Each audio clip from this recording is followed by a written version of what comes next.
Are you looking to level up your author business? Are you pounding your head against a wall, wondering what your next step should be? Then join me, Daniel Wilcox. And me, Sacha Black, as we haul ass each week in a bid to level up. Level up! Come along for the ride as we delve deep into the business of writing, Craft, entrepreneurship, and every level of the author journey. This is the Next Level Author Podcast. Hello, Achievers, and welcome to episode number 16 of the Next Level Author Podcast, a podcast where we hold each other to account and track our step-by-step progress as we level up our author business. My name's Daniel Wilcox, and here with me every week is... Sacha Black. You ruined our streak. I didn't know this was a streak. I thought it was just a bit of a fun long week. Oh, no. We did it for like 3 weeks, I swear. Sorry, Daniel Wilcox. Yeah, well, it's just not good enough. Flip it now. People have never listened to the show and be like, what the fuck are they talking about? Yeah. Also, how are you? Yeah, I'm reflective, I would say, Ooh, at this week. Yeah, I mean, so obviously for those who are on YouTube, you will be able to see that I now have a background. My books are back, which means my carpet's back. I have carpet now.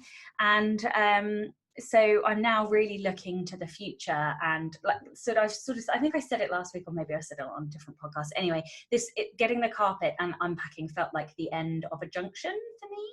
And so yeah, I'm really looking forward to the future and, you know, the projects. And also this week I got over an enormous book blockage. It wasn't writer's block. It was just mental shit in my head. And I got over that.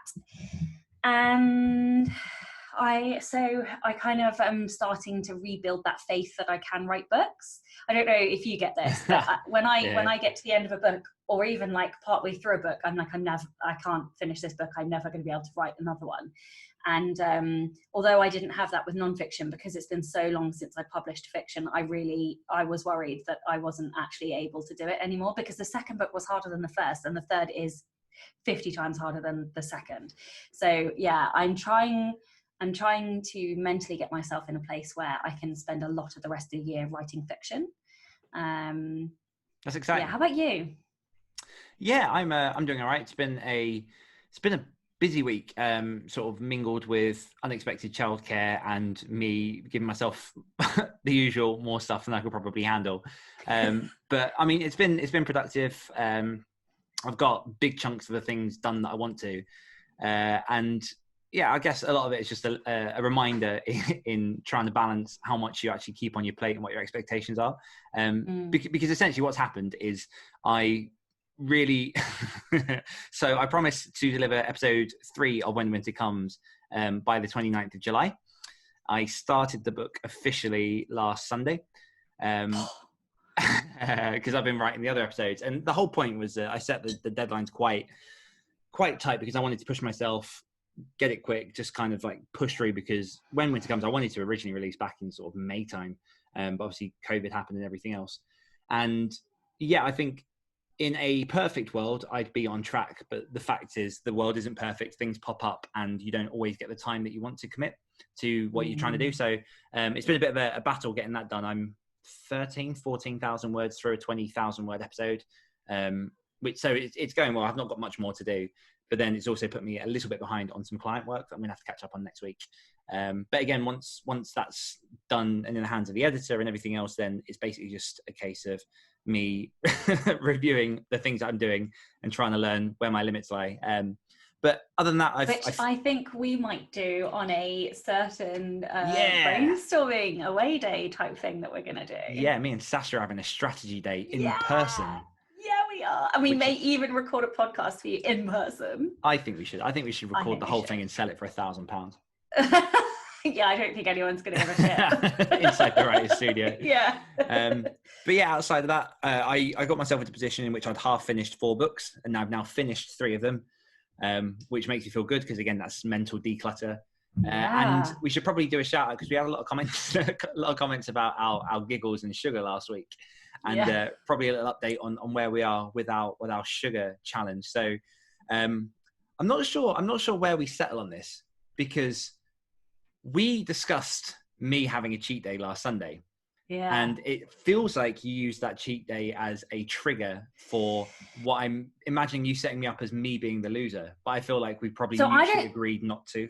Yeah, I don't think there was a loser. I think what happened is you sent me pictures of scones and cake, and suddenly I was Thank you, Mum. yeah, don't really feel like I'm competing anymore. And I didn't know I was going to feel like that. I genuinely just thought I was going to bag myself a cheat day at some point, but I saw the scones and I was just like, oh, and I just lost it. It evaporated. However, I do still feel accountable for losing weight, and I have now lost a couple of pounds. Yes. So yeah. So I don't really feel the competition anymore because you kind of ruined it for me. Sorry. Like it was a completely valid reason. But I can't, it went. So that was the interesting thing is, like, you say it's a valid reason. And the reason for people who are wondering, it was my granddad's 80th birthday, and it was the first time I'd seen him in 4 months. My mum makes lots of homemade goodies. Like, I'm not going to eat that stuff because it's effing delicious. Exactly. Interestingly though, one thing I did find was it tasted good, but it was nowhere near as satisfying as I thought it would be. Because I think by that point, a lot of the sugar had probably just flushed out of my system. But also, I probably could have just not eaten the treats there, because if you think about it, in the grand scheme of things, I'm not there to eat cake. I'm there to see my granddad. You're not, but I think that that kind of extreme, what's the word, where you extreme discipline, or like, you know, extreme, what's the word, like not doing something, I can't word, what's the Discipline. word? No, it's not discipline. No? You know, when you just like don't Restriction. do something. Yeah, restriction. When like there will, if you were, you know, like if you're an, oh God, I don't want to get into it. Basically, what I'm saying is there are going to be circumstances where it's completely valid. Parties, birthdays, you know, even really posh restaurants out or something, where it's nice to have a treat once in a while. And I think restricting yourself from those occasions, you know, it just sort of takes a bit of something away. Like there was no need to restrict from that. And yeah, so I think it's completely okay. I yeah, it's just what happened. But anyway, going forward, I have gone back to training, which is good. So yeah, I don't feel competitive anymore, but I still feel accountable for it. So, and I think that's a good place to be. Yeah, absolutely. Particularly, I think you need to be more accountable to yourself anyway, I think. And I think the thing with that competition was we both knew that we were fucking stubborn.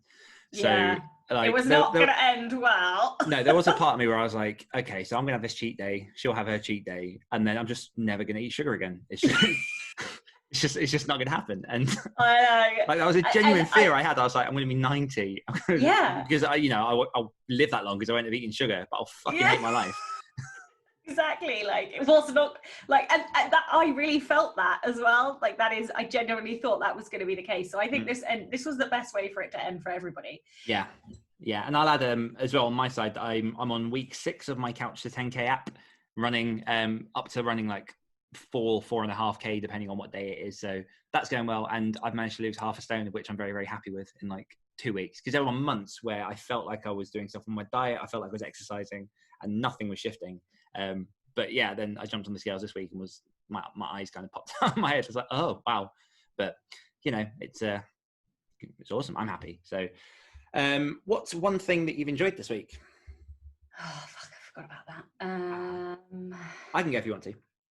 Yeah, you go first. And it's literally, it sounds like a cheat, but I did have one thing, and I'm going to replace it with this because I've just seen this, but I cannot remember who just posted it, but somebody posted an article on Facebook that was a photographer has found old postcards of like swimming pools, bowling alleys, like these old hotels from like the 50s and 60s, black and white photos, people enjoying their time, like swimming in the pool, blah, blah, blah, blah.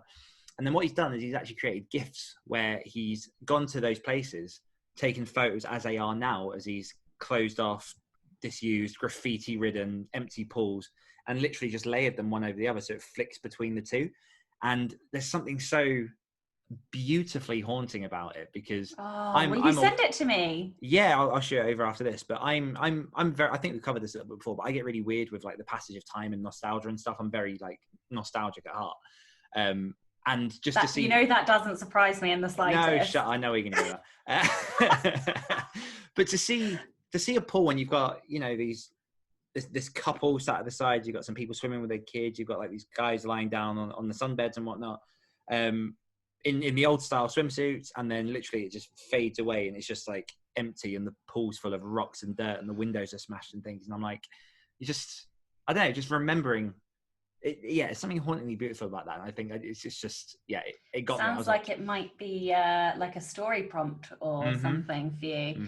It sounds like I would like it because I love dystopian imagery, but maybe we should include a link in the show notes for everybody. I'll send that just so we both got that on record now. But yeah, so, and again, as someone who's written post-apoc, there was a big element of this is interesting. Have you got one? Oh, yes. So I have only watched one thing on TV this week because I've been that busy. I know. No, fuck no. I gave up the news a decade ago. So the thing that I watched this week was The Old Guard on Netflix, which has Charlize Theron on it. And oh my God, if you watch it, which I strongly encourage you to do, for me, it was all about the dialogue and the theme of the film, and the dialogue was a masterpiece, and I'm going to go back and rewatch it just so I can write down bits of dialogue that I thought was amazing. Whoever screenwrote it was just fantastic, and I know it's actually from a graphic novel, but I haven't read the graphic novel, but yeah, I highly recommend everybody watch it this week. It was so good, and I can't wait to watch it again, like with the analytical, because the first time it was so good. And this is unusual for me because usually I can't switch off the analytical, like as a writer I look at everything with story structure and characterization, all that shit, but when I was watching it, I just got completely sucked in. Now it is pretty much the peak, the epitome of what I love about a movie and the genre and the fact that it was a strong female protagonist. So maybe that's less surprising and it might not be for everybody, but fuck me, the dialogue, when you look at the theme, it was just do yourself a favor and go and watch it. Yeah. And she is fierce in everything she plays. Like, I'm a huge fan of Charlize. Also extremely attractive. It works. So check that out. We'll put a link in the show notes. I think it's also probably worth shouting out something that was announced. I don't know if it was announced today or if it was like your revealing of something exciting that you're doing next year. I don't know if you wanted to do a little shout out to that. Yeah. So I think they announced it last week. Anyway, I'll stop being vague. So the Career Author Summit, which is hosted by Zach Bohannon and Jay Thorne, have just released their tickets, early bird tickets at the moment. So there's a few dollars off. And somebody is going to be a speaker there, and that somebody is me. So I think I'm going to be on a panel. I don't quite know all the details yet, so I'll be on a panel, I think. And so I will be there in person. Fingers crossed that all of Corona all of that nonsense has gone. But so we'll also definitely put a link in the show notes to that. And hopefully some of you will be there, and if you are, let us know, because I would love to meet you and say hello, and I bought my ticket as well because I can't not watch you wet on stage. Like vomit a little bit just before I go on. So we'll have to do an in-person podcast in America. Like you can't not, alive. Let's do that. And prepare our livers for the carnage that we will unleash on Tennessee. I'm so excited. It's gonna be good. I'm so excited too. Yeah, I saw that. It's one of those things where I saw the tickets and I was like, I'm just gonna buy them, and I've not really thought about anything else around them. I'm like, okay, let's just this is gonna happen. We'll make it work. Why not? Yeah. Okay, also, tax write-off. Hello. Oh, exactly. Yeah, that's a bonus. I know. So, weekly confessional. Have you done what you said you did? What did I say I was going to do? Sacha will work on Trey, do more prose course, slide decks, and possibly, this is not for accountability, have a completely finished office next time for when we record. Okay, so my office is as finished as it can be until the end of the month. So I did that one, which was the bonus. I did work on Trey, not as much as I wanted to. However, the majority of my time this week was spent on working out the plot problem, and I'm trying to give myself credit for that because it basically took up a whole working day. Yeah, I know, but I really struggle because I measure my accomplishments in the number of words I get, which at the moment are pitiful. That's going to be a question at some point. Oh God. So yeah, like that was a huge accomplishment. And since then, so I suppose this week I've probably edited and drafted maybe 4 chapters. And I have been working on the climax scene, which is across 2 chapters, and I'm not quite finished it, but yeah, I've been working on that. And then the slides, yes, so again, didn't do as much as I wanted to, but I've been working on really long modules. So they are actually, like, some of the modules were really quick for me to do, so it was like bang, bang, bang. But some of these are almost like 3 modules in one, so it's frustrating because I like to tick things off, but I'm getting bigger modules done. So I think I've done like maybe 1.5.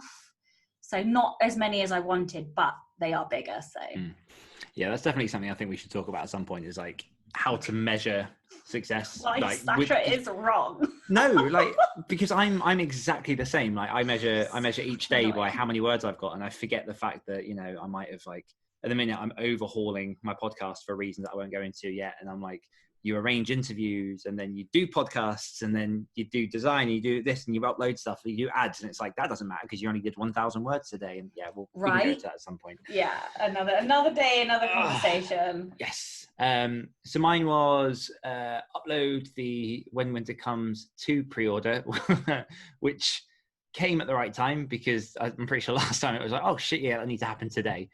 Yeah. So I did that. That's gone out. Cheap. The book launched as well. So that went live Wednesday. It's doing, like I say, as well as I kind of hoped. Reviews are all coming in strong. I'm getting quite a good conversion rate from people who have read book 1 into book 2. Book 3 is now up for pre-order. And again, people are converting and starting to get their pre-orders for that. So yeah, it's trickling by, and it's doing what I wanted to, which is nice. And make a significant dent in the first draft of When Winter Comes 3, which, as I say, I'm 14k in, so I'd count that as significant.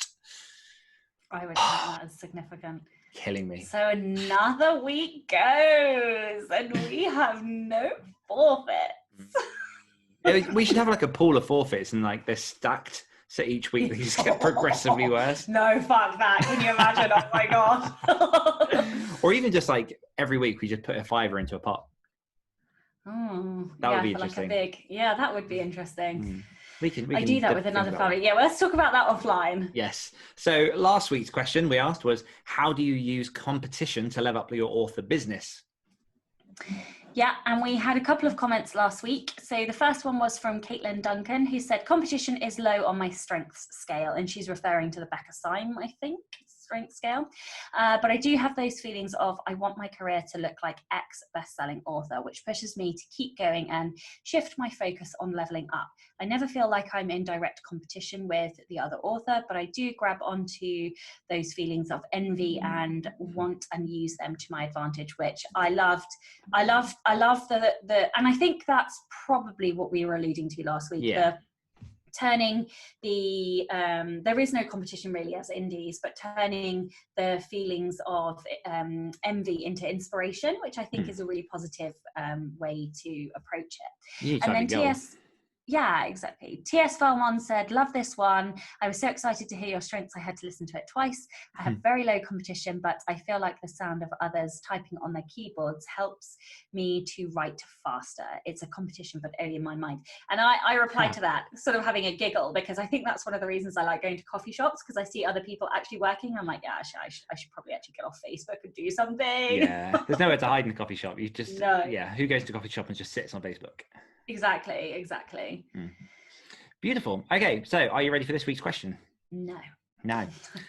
So this week's question I decided last minute because of the day I've had, and I think I don't know, you'll probably have some kind of guess of where it might be going, and I've also stolen the wording from a a guy that I'm a huge fan of that we mentioned before, Tim Ferriss, and this is like a question he asks quite a lot of people quite often.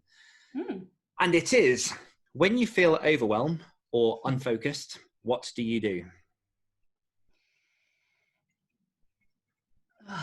We do have a weekly intake of breath, don't we? And then like a...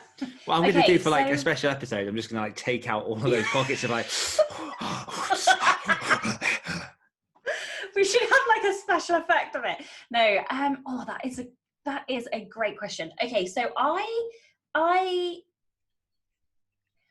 feel overwhelmed quite a lot. Now, interestingly, having just said that, I haven't felt overwhelmed for some time. And I think the reason for that is I have been too distracted with moving and packing and the renovations, and I've had various days off. So I haven't really got a routine. I think I feel overwhelmed more when there is a long block of time and routine for me to work, which I don't think I knew until I just said that. And the reason for that is because as the days go, I'm obviously measuring, like I reflect on what I've done each day. This is using the Clever Fox journals, and you stack those on top of each other. So then when I have a day where I haven't done something, I instantly get overwhelmed. What was the question? When you feel overwhelmed or unfocused, what do you do?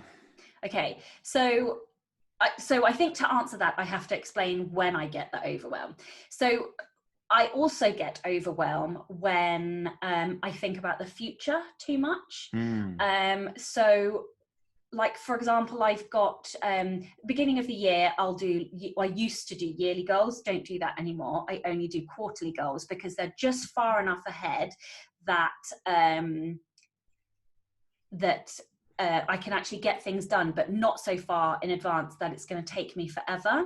So this is such an interesting question, because I'm not answering this how I thought I was going to answer it. I'm answering this with the solutions that I've come up with rather than the overwhelm that I normally feel. So, and I think it's because I have actually created some mechanisms to stop it.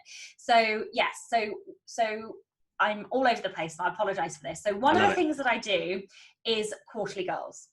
They're long enough that you can get something solid done, like a book draft or an edit of a draft, but not so long that you then get distracted, life changes things, fucking corona happens, or, this kind of stuff. And also, I feel like it's a really good amount of time to track. So that's one thing.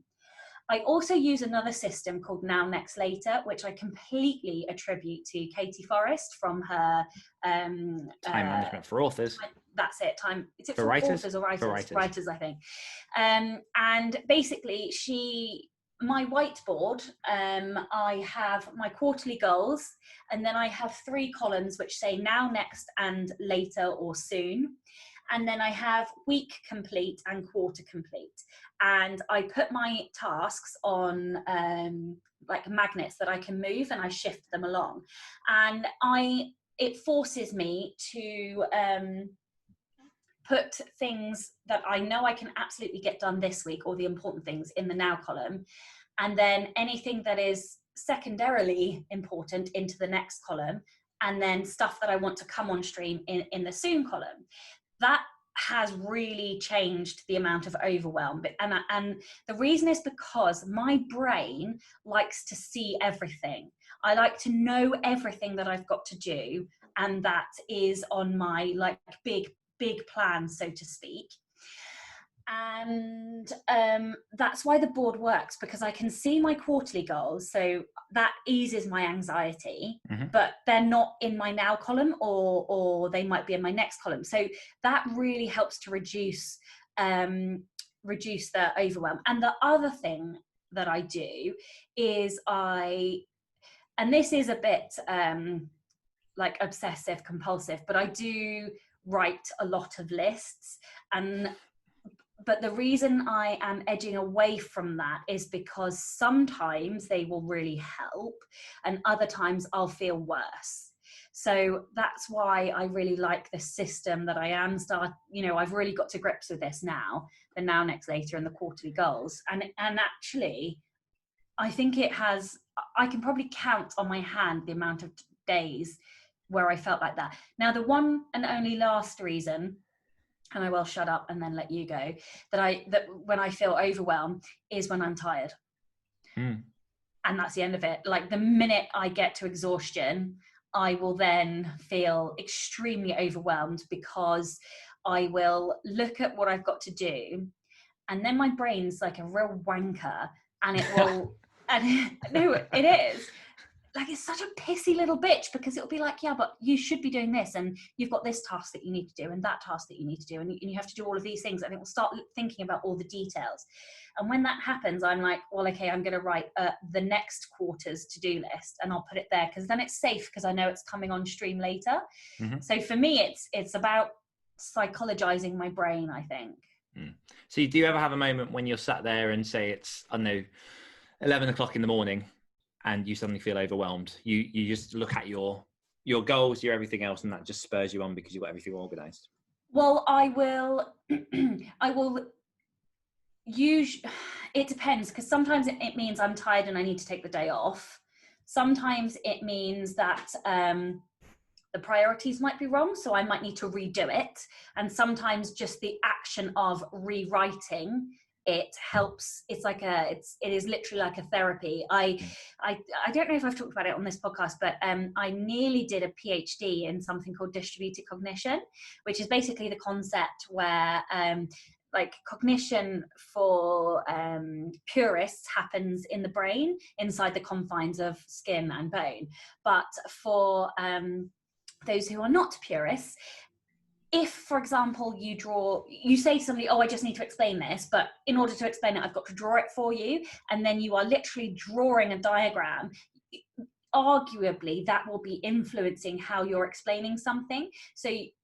And if people like work stuff out on the page, where is that cognition happening? Is it happening in the brain, or is it happening in the action with the fingers? And that's why I really like physically writing things down quite a lot.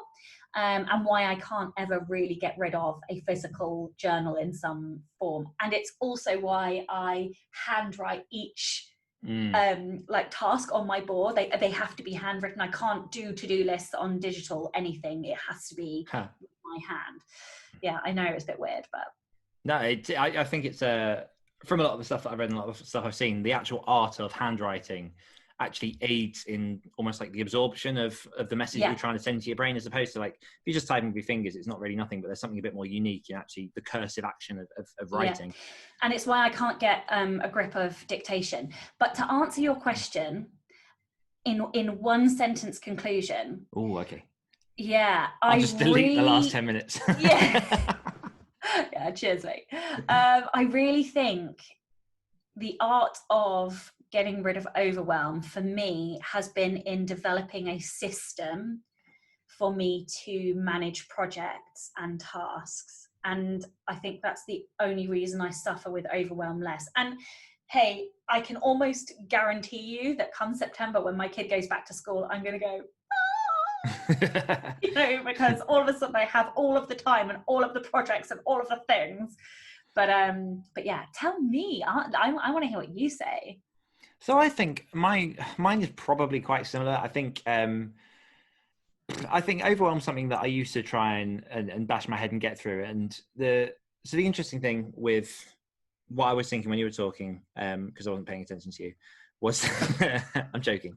No, you're not. So I used to have a very acute sense of when I was tired and what my energy levels were, and then I became an adult, and time is taken away from you, and you don't really have an option as to whether or not you're going to do stuff, because I worked in a full-time job, I had a child, I was doing all the writing stuff, and I think you reach a point almost where you're numb to tiredness, because you just go through the motions and you just do, which is in no way healthy.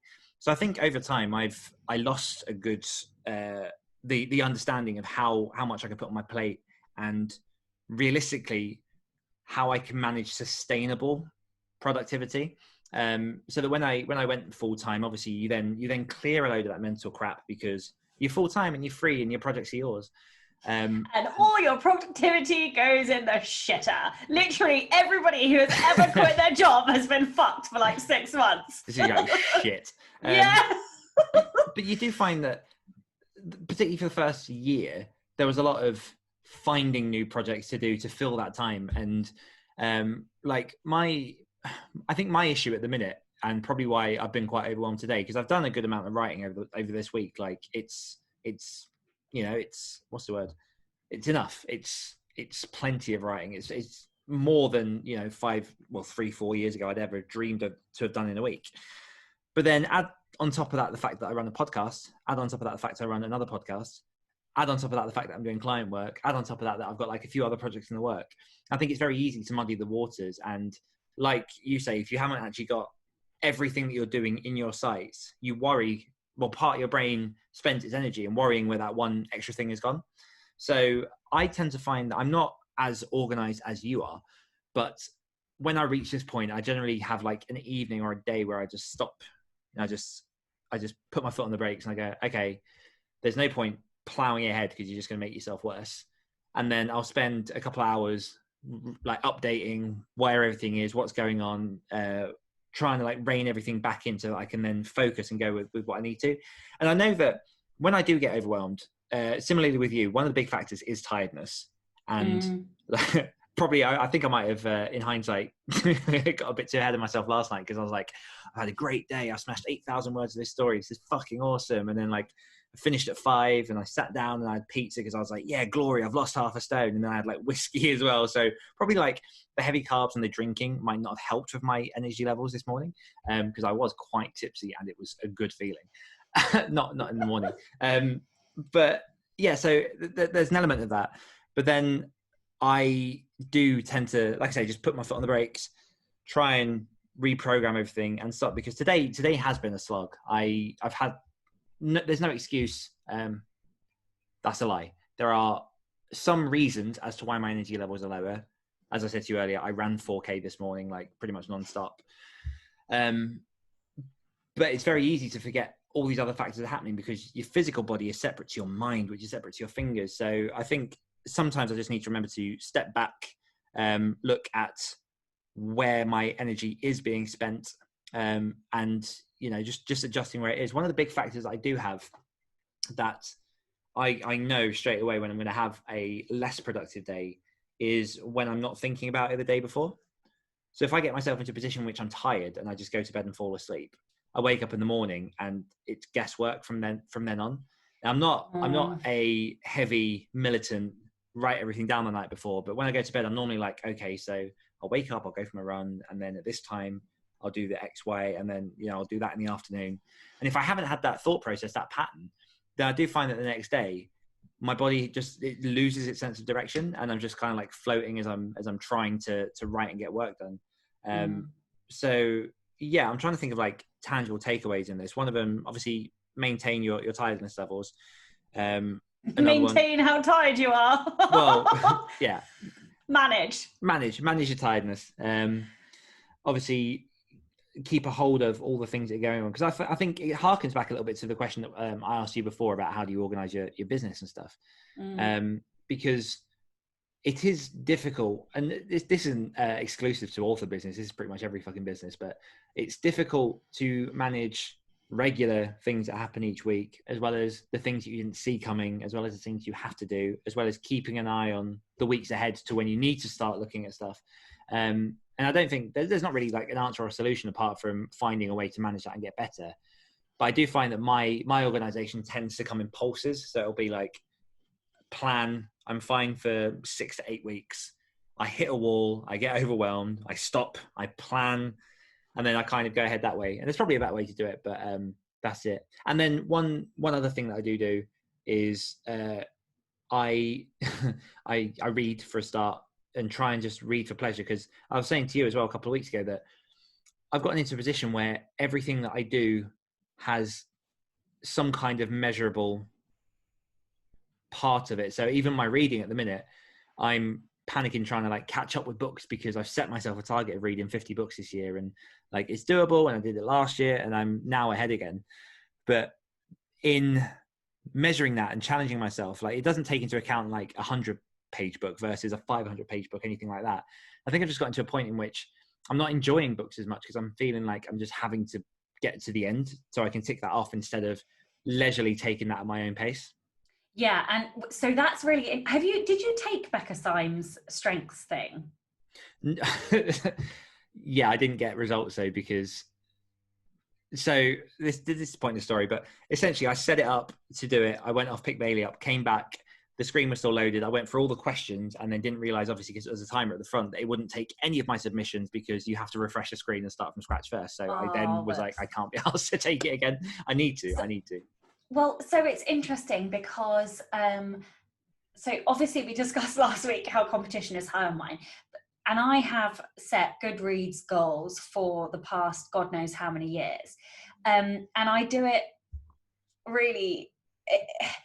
So when I first started, the first year I read 36 books, and that, I think that was the year that Atlas was born. So that was a very low number for me. And previous years I'd been reading well over 100 books because I had no child and no responsibility, and I didn't really do anything else with my time. I don't think I've ever read 100 books in a year. Oh, I probably read closer to 200, but before I went to university. Yeah, I was prolific. I had no friends and I didn't do anything else. Like, that was it. That was my life. I just read books. So what was the point of this? Okay, yeah. So I find it very motivating to have a figure that I have to hit. And the reason I find it motivating is because each week it tells me if I'm behind or ahead of schedule. And I like very much to be ahead of schedule. And so I find it motivating. However, I also find it really frustrating because there are some very thick books that I want to read. And I can't really do that because I won't hit my goal, and I won't allow that to happen. So, so I think next year I may lower the goal, just so that I can read some of the thicker books. Mm-hmm. But that doesn't. But reading at pace doesn't impact my enjoyment. Reading things that I can't.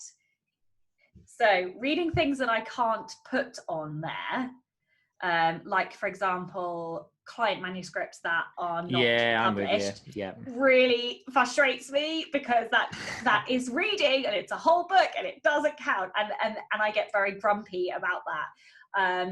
So things like that I can't count, I find very frustrating, and that impacts my enjoyment of reading. Yeah, I've recently added the 2 episodes of When Winter Comes that I've released because I've written them, I've read them, and they count multiple times. I wish I could add them, but yeah. So I think a big lesson for me that I'm working on is, because the thing is, it wasn't a bad thing in the beginning. Like, I learned that gamifying and challenging myself was making me more productive. I think I'm now at that point in which maybe in some arenas it's gone a little bit too far. And I'm not a slow reader. I'm not a fast reader. I feel like I'm a very average reader, but I can read through a book fast if I'm trying to understand the story, but not so much taking in the actual intricacies of the language and whatnot. So that's the part I've missed, where I've gone quickly through particular books because I'm like, either I'm reading it because it's a friend's book and I want to understand the story and obviously like support them, or I'm just like, it's just a bucket list or like a tick list book or whatever. But yeah, I'm trying to do that. I wish I could. No, I really wish I could. I read every single word, and I am a very slow reader. Like, not very slow, but I am like I'm slow compared to most writers that I know, if that makes sense. Like, writers typically pick up speed because they read all the time. Yeah. But I'm still slow, I feel, compared to a lot of people. And I do read every single word. So yeah. So yeah, I think that final takeaway there, probably gamifying things less, reading for pleasure, and particularly today. So I reached a point at, I don't know, like an hour before I was due to pick my son up, where I was just staring at the screen and nothing was happening. YouTube was there, and I was like, I'm not going to sit and watch YouTube videos. So I ended up, because I'm expanding, I've built my book, like a bookcase on top of my desk. If people want to see it, check out my Instagram. But I'm basically raising that higher because at the minute it's a bit too low, and where the monitor sits, it's not sort of decent for writing. And also, if I want to upgrade and get a Mac, then it's not going to fit in that gap. So I'm raising the whole thing up. And so I just went out into the garden and I started just sawing some wood and just being out in the sun and just doing something productive that was far away from writing. Something that I enjoy, something that's different, relaxing, and quite simple, really. So yeah, just sometimes just stepping away from it is the answer, as much as it pains you, because I said to you, I've got loads I need to get done, but building that into a weekly routine. I know you're talking about basketball and stuff, but I can't tell you how much Taekwondo helps me, because it's a moment of absolute being completely present without work being, it just doesn't touch it. Yeah. So this podcast is my only punctuation mark in the week. It's the only fixed thing that doesn't move, apart from obviously like having my son at weekends and stuff. But like this is the only fixture I have that reminds me of where I am in the week. Yeah, you definitely need to go and get in that basketball club or something when it opens again, which might be soon, to be fair. But Taekwondo's back, so yeah, beautiful. Well, I think that probably wraps it up. We've babbled. I think it's a useful question to have, and I think it's something that you don't experience once, so it's just useful to keep working. I also like that essentially your analog board is a Kanban board, similar to Trello, but obviously you've got the whole handwriting thing. Yeah, I might play around with Trello again. I did do well at one point with that. We'll see. But yeah, so this week we want to ask you guys, when you feel overwhelmed or unfocused, what do you do? And Sacha, how are you leveling up your author business this week? Yeah, I was just looking at my Kanban-y type board. So I think I'm only going to put 2 things on my list, because realistically those are the 2 priorities, and those are the only 2 things I should be working on. So I will work on Trey, and I will work on the prose course. Oh, I forgot to add this week, I also started, never mind. I did some other bonus stuff for the course. I need recognition for that. No. So yeah, I will work on the prose course, and I will work on Trey. Nice. I will have finished When Winter Comes 3, ready to submit the final files to pre-order in 7 days. And then it's fine, because after that I've got a month until the next release. So this is gonna be a big book. I'm predicting it's gonna clock in at a minimum of 130,000 words. Like there's story here. So I'll have done that, and I'm going to leave it at that this week, because I've got client work and things that I need to do as well. So I don't want to kill myself. Beautiful. Okay. Cool. Well, thank you everyone for listening. Hopefully that's useful. Go and comment over in all the places where this is posted. And Sacha, I will see you next week. Bye. Bye. Hungry for more? If you enjoyed this podcast, you can hear more of my angelic accent and Dan's dulcet tones on our other podcasts. For more of me, check out the Great Writer Share podcast. For more of me, listen to the Rebel Author podcast. We'll be back next week holding each other to account as Dan and Sacha become next level authors. Oh no, shit, I nearly ended the meeting.